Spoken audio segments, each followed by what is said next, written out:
நீ இனிமேல் மும்பை இந்தியன்ஸ் அணிக்கு தேவையே இல்ல. தயவு செஞ்சு கிளம்புப்பா அப்படின்னு இப்ப ஹர்திக் பாண்டியா அவர மும்பை இந்தியன்ஸ் அணியில இருந்து கேப்டனாகவும், அதேபோல ஸ்குவாட்ல இருந்தும் நீக்கப்பட்டிருக்காரு.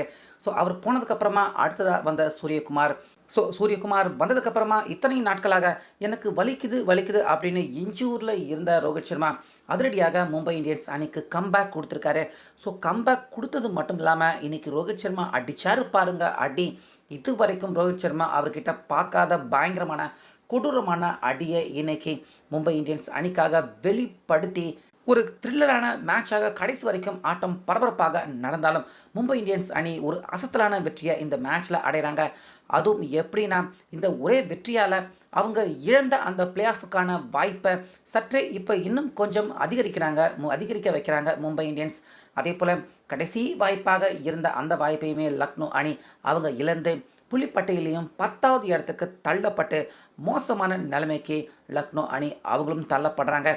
அப்படி இன்னைக்கு நடந்த மேட்ச்சில் நடந்த சுவாரஸ்யமான சம்பவங்கள், ரோஹித் சர்மா அவருடைய அதிரடியான ஆட்டம், பும்ரா அவருடைய அற்புதமான போலிங், முக்கியமாக ஹர்திக் பாண்டியா ஏன் வெளியே போனார், எப்படி சூரியகுமார் யாதவ் அவர் கேப்டன் ஆனார், கேப்டன் ஆனதுக்கப்புறமா எப்படி இன்னைக்கு ரோஹித் சர்மா மேட்ச்சில் விளையாண்டாரு அப்படிங்கிற முழு ஆட்டம் ஹைலைட்ஸ் எல்லாத்தையுமே இப்போ பார்த்துடலாம். அதனால் வீடியோவை ஸ்கிப் பண்ணிடாதீங்க, அப்படியே பாருங்கள். மும்பை இந்தியன்ஸ் அணி இந்த தொடரில் பொறுத்த வரைக்கும் துவக்கத்தில் ஒரு 2 ஆட்டம் ஜெயிச்சாங்க. அதுக்கப்புறமா பார்த்தீங்கன்னா போட்டுன்னு எல்லா ஆட்டமும் ஜெயிக்க முடியாமல் தோல்வி அடைஞ்சிக்கிட்டே வராங்க. இதுக்கு முக்கியமான காரணம் என்ன சொல்லப்பட்டுச்சு அப்படின்னா, ஹர்திக் பாண்டியா அவர் சரியாக கேப்டன்சி பண்ணலை அப்படிங்கிற விமர்சனம் ஒரு பக்கம் இருந்தாலும், ரோஹித் சர்மா அவர் இன்ஜூரில் இருக்கார். ஓப்பனிங் இடத்துல இருந்தே தொடர்ந்து மும்பை இந்தியன்ஸ் அணி அவங்க சொதப்ப ஆரம்பிக்கிறாங்க. ஓப்பனரான இடத்துல ரோஹித் சர்மா இல்லாததால் மும்பை இந்தியன்ஸ் அணி அவங்க இந்த தொடரில் தோத்த பல ஆட்டங்கள் ரோஹித் அவர் இல்லாமல் மிஸ் பண்ண ஆட்டங்கள் அப்படின்னு நிச்சயமாக சொல்லலாம். இந்த சூழ்நிலையில் தொடர்ந்து ஹர்திக் பாண்டியா மும்பை இந்தியன்ஸ் அணியை வழி நடத்துகிறாரு. ரோஹித் சர்மா அவரும் இன்ஜூரில் இருந்து வந்த பாடில், சூரியகுமார் யாதவ் அவரும் பார்த்தீங்கன்னா மோசமான பர்ஃபார்மன்ஸ் தான். பத்தாக்குறைக்கு பும்ரா அவரும் எந்த ஒரு வகையிலையுமே மும்பை இந்தியன்ஸ் அணிக்கு பலன் கொடுக்குற மாதிரி விளையாடவே இல்லை. இந்த சூழ்நிலையில் இன்றைக்கி திடீர்னு பார்த்தீங்கன்னா டாஸ் போடுறப்ப ஹர்திக் பாண்டியா அவர் வரல. சூரியகுமார் யாதவ் அவர் தான் டாஸ் போடுறதுக்கே வராரு. வந்ததுக்கப்புறமா ஹர்திக் பாண்டியா அவருக்கு இன்ஜூருங்க, அதனால் இன்றைக்கி நான் தாங்க டீமை லீட் பண்ண போகிறேன் அப்படின்னு சொல்லிட்டு டாஸ் போட்ட சூரியகுமார் பார்த்தீங்கன்னா டாஸ் எடுத்தோடனே ஜெயிக்கிறாரு. ஜெயிச்சுட்டு லக்னோ அவங்க ஃபஸ்ட்டு பேட்டிங் பண்ணட்டும் அப்படின்னு சொல்கிறாரு. லக்னோ அணி பக்கம் மிச்சல் மார்ஷ், இங்கிலீஷ் 2 பேருமே ஓப்பனராக வராங்க. இங்கிலீஷ் 13 ரன்னுக்கு அவுட் ஆகிறாரு. ஆனால் மிச்சல் மார்ஷ் பார்த்தீங்கன்னா அதிரடியாக அடிக்கிறாரு, கிட்டுன்னு ரன்னை உயர்த்துறாரு. அதே போல் நிக்கோலஸ் பூரன் இந்த தொடரில் அவர் எப்படி மோசமாக விளையாண்டாரு நம்ம பார்த்துக்கிட்டு இருந்தோம். ஆனால் திடீர்னு இன்றைக்கி நிக்கோலஸ் பூரன் அவருக்கு என்ன ஆச்சுன்னு சத்தியமாக புரியல. உள்ளே வந்ததுமே ஒட்டுமொத்த கொடூரமான ஆட்டத்தை வெளிப்படுத்த ஆரம்பிச்சிட்டாரு. இதில் குறிப்பாக பார்த்தீங்கன்னா போடுற எல்லா பாலையுமே சிக்ஸருக்கு தூக்கி கடாசுறாரு. ஒரே ஒரு 4 மட்டுமே அடித்த நிக்கோலஸ் பூரன் 8 சிக்ஸர்களை பறக்க விட்டுருக்காரு. பத்தாக்குறைக்கு 300 ஸ்ட்ரைக் ரேட்டில் 21 பந்துக்கு 63 ரன் எடுத்து கொஞ்ச நேரம் தான் விளையாண்ட மாதிரி இருந்துச்சு. அப்படியே ஒரு புயல் அடிச்சுட்டு போன மாதிரியான ஆட்டத்தை நிக்கோலஸ் பூரன் வெளிப்படுத்திட்டு போயிட்டாரு. அவர் 63 ரன் எடுத்து போன அந்த கையோடைய பின்னாடியே பார்த்தீங்கன்னா மிச்சல் மார்ஷ் அவரும் பாவம் ஹாஃப் செஞ்சுரி அடிக்க முடியல, 44 ரன்னுக்கு வெளியேறினார். அதுக்கப்புறமா ரிஷப் பண்ட், எடம் மார்க்கரம் பார்ட்னர்ஷிப் போட்டு கொஞ்ச நேரம் ரன்னை நல்லா உயர்த்துவாங்க அப்படின்னு பார்த்தா, வழக்கம் போல் இன்றைக்கும் ரிஷப் பண்ட் மோசமான பேட்டிங், 15 ரன்னுக்கே அவுட் ஆகிறாரு.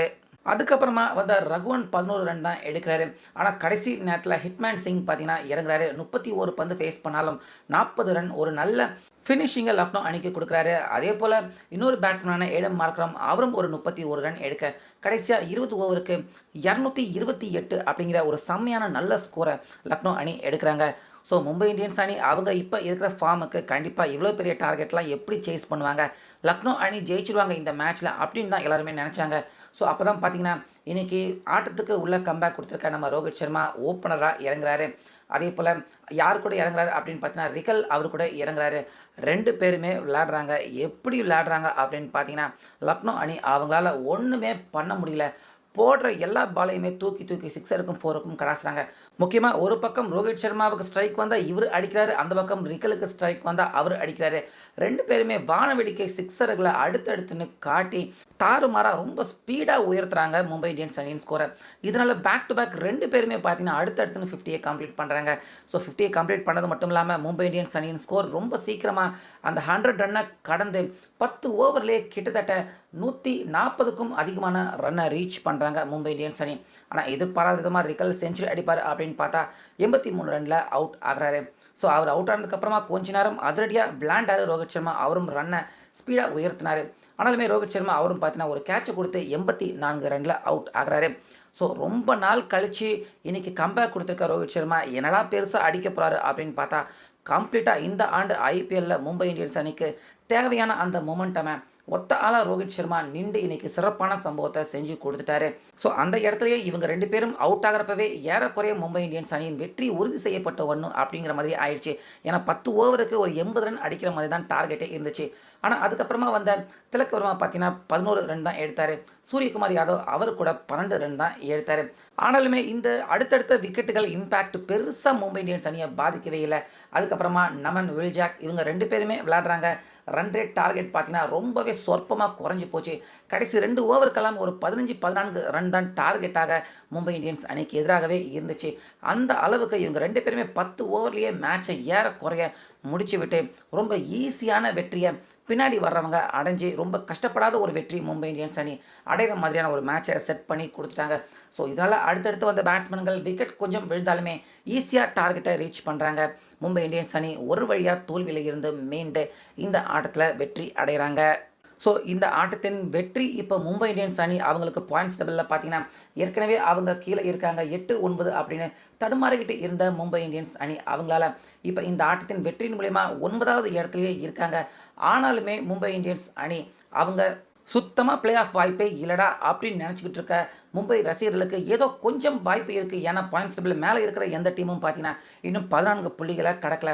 ஸோ அதிகபட்சம் மும்பை இந்தியன்ஸ் அணி பாயிண்ட்ஸ் டேபிளில் 14 புள்ளிகள் எடுக்க முடியும். அப்படிங்கிறதால அந்த பிளே ஆஃபுக்கான ரேஸில் ஏதோ மும்பை இந்தியன்ஸ் அணி அவங்களும் அலைவில் இருக்காங்க. ஆனால் லக்னோ அணி அவங்கள எடுத்துக்கிட்டோம்னா அவங்களும் 9 ஆட்டம் விளையாண்டு 4 புள்ளிகளோடு தான் இருக்காங்க. ஆனால் ரன் ரேட் தான் பார்த்தீங்கன்னா மும்பை இந்தியன்ஸ் அணியை விட கண்ணா பின்னான்னு அடி வாங்கி ரொம்ப பெரிய அளவில் லக்னோ அணி மைனஸ் ரன் ரேட்டில் இருக்காங்க. அப்படிங்கிறதால நிச்சயமாக லக்னோ அணி அவங்க பிளே ஆஃப் ரேஸுக்கு உள்ளே வர முடியாத சூழ்நிலை ஏற்பட்டிருக்கு. அப்படிங்கிறத நிச்சயமாக ஒத்துக்கிட்டு தான் ஆகணும். குறிப்பாக பார்த்தீங்கன்னா ஹர்திக் பாண்டியா இன்றைக்கி மும்பை இந்தியன்ஸ் அணியில் விளையாடலை. ஏன்னு கேட்டால் அவருக்கு இன்ஜூர் அதனால் விளையாடலை அப்படின்னு சொல்லிட்டாங்க. ஆனால் ஹர்திக் பாண்டியா அவர் திடீர்னு ஏன்னா மும்பை இந்தியன்ஸ் அணி நம்ம சிஎஸ்கேவுக்கு எதிராக பேக் டு பேக் 2 ஆட்டம் தோல்வி அடைஞ்சிருக்காங்க. அடுத்தடுத்துன்னு வெற்றி முகத்துக்கு திரும்ப முடியாமல் தடுமாறிக்கிட்டு இருக்க மும்பை இந்தியன்ஸ் அணி இப்போ கரெக்டாக ஹர்திக் பாண்டியா வெளியே போகிறாரு, அதே மேட்ச்சில் ரோஹித் சர்மா உள்ளே வராரு. அப்படிங்கிறப்ப இது 2மே கம்பேர் பண்ணி பார்த்து ரொம்ப பெரிய சந்தேகத்தை ஏற்படுத்துகிற மாதிரி தான் இருக்குது. அதே போல் சூரியகுமார் யாதவ் கேப்டன்சியில் இன்றைக்கி மும்பை இந்தியன்ஸ் பிளேயர்கள் அற்புதமாக செயல்பட்டிருக்காங்க. போலிங் கொஞ்சம் வீக்காக தான் இருந்திருக்கு. ஆனாலுமே பும்ரா கொஞ்சம் டீசெண்டாக போலிங் பண்ணியிருக்காரு இதுக்கு முன்னாடி பார்த்ததை விட. முக்கியமாக பார்த்தீங்கன்னா ரோஹித் சர்மா அவருடைய பேட்டிங் இத்தனை நாட்கள் கழித்து வந்த ரோஹித் சர்மா என்னடா அடிக்க போகிறாரு அப்படின்னு பார்த்தா அவருடைய மொத்த ஃபார்மையுமே பயங்கரமாக வெளிப்படுத்தி விட்டுட்டார். கிட்டத்தட்ட 84 ரன்கள் ரோஹித் சர்மா அடித்து இந்த ஆட்டத்தின் அற்புதமான இன்னிங்ஸை வெளிப்படுத்திட்டு தான் ரோஹித் சர்மா அவர் அவுட் ஆயிருந்தார். ஸோ ஓவராலாக பார்க்குறப்ப ஹர்திக் பாண்டியா அவரை தவிர்த்துட்டு பார்க்குறப்ப பழைய மும்பை இந்தியன்ஸ் அணியை பார்த்த மாதிரி தான் இன்றைக்கி ஆட்டத்தில் இருந்துச்சு. அப்படிங்கிறத ஒத்துக்கிட்டு தான் ஆகணும். ஸோ ஹர்திக் பாண்டியா போயிட்டாரு. மும்பை இந்தியன்ஸ் அணி செம்மையாக விளையாண்டு இந்த மேட்ச்சில் ஜெயிச்சிருக்காங்க. இதை பார்க்குறப்ப ஹர்திக் பாண்டியா அவர் தேவையே இல்லை அப்படிங்கிற மாதிரி தான் பார்க்குற எல்லாருக்குமே யோசிக்க தோணுது. அப்படின்னா ஹர்திக் பாண்டியா அவர் இருக்கிறப்ப உண்மையாகவே மும்பை இந்தியன்ஸ் பிளேயர்கள் அவங்க எல்லாருமே ஹர்திக் பாண்டியா அவரை பிடிக்காததால் தான் தொடர்ந்து மோசமாக விளையாண்டாங்களா, தோல்வி அடைஞ்சாங்களா அப்படிங்கிற கேள்வியும் மனசுக்குள்ளே எழதான் செய்யுது. ஸோ இதெல்லாத்த பற்றியும் உங்களுடைய கருத்து என்ன அப்படிங்கிறத நிச்சயமாக கமெண்ட்டில் சொல்லுங்கள். மும்பை இந்தியன்ஸ் அணி அவங்க கம்பேக் கொடுத்துருக்காங்க. இதை பற்றியும் உங்கள் கருத்தை நிச்சயமாக சொல்லிடுங்க.